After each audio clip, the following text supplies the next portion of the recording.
Alhamdulillah, wassalatu wassalamu ala rasulillah wa ala alihi wa sahbihi wa wala amma ba'd. Alhamdulillah, hadiahnya itu kita bicara jamaah tabligh. Hadis jamaah tabligh ini sebetulnya ini adalah satu gerakan yang memulainya adalah bukan dari tempur. Ini adalah dari India. Di sana itu ada keluarga ulama namanya keluarga Kandahla. Kandahla itu satu daerah.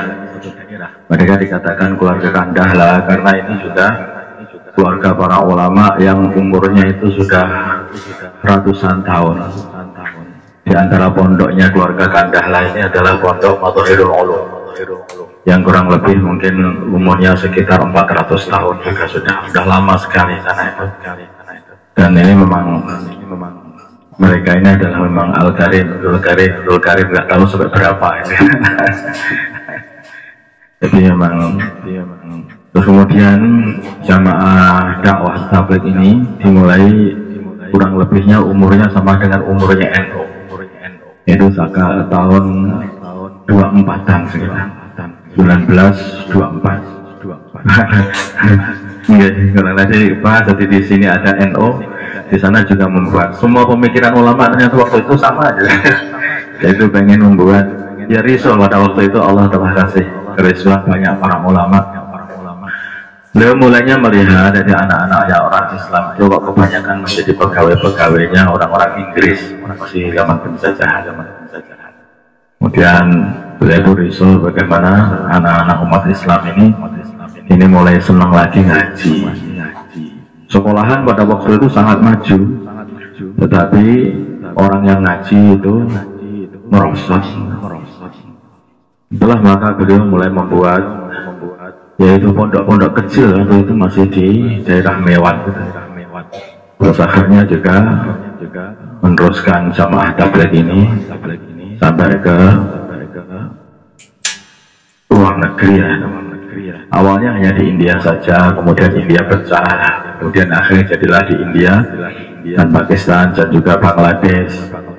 Kemudian berpesan kepada putranya Maulana Yusuf supaya segera menawarkan tabligh ini kepada seluruh umat Islam di seluruh dunia. Maka ternyata ini jamaah tabligh ini banyak disukai kerja ini kerja sederhana, sebetulnya hanyalah kerja menghidupkan masjid begitu saja. Nah, ini tidak dikatakan sebagai organisasi, tapi bukan berarti tidak terorganisir, enggak. Organisir, tapi bukan organisasi. Ya hanya semacam kegiatan orang masjidan gitu aja. Orang masjidan kerjasama sama orang kampung, kemudian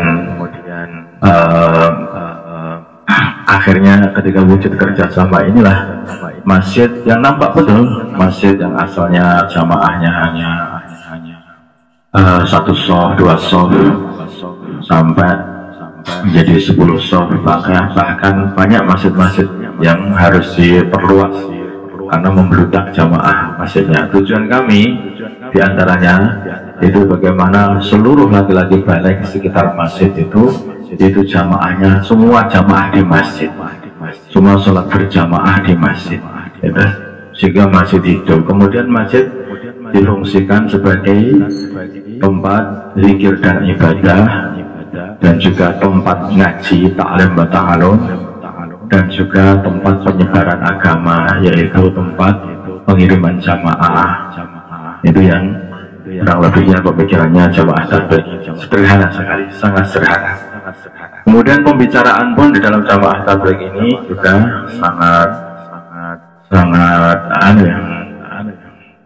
sangat ringan. Artinya siapa saja mesti akan menerima. Yang pertama adalah pemantapan kalimat la ilaha illallah Muhammadur Rasulullah. Yang kedua kali urusan bagaimana bisa sholat dengan sebaik-baiknya, dengan khusyuk wal khusyuk.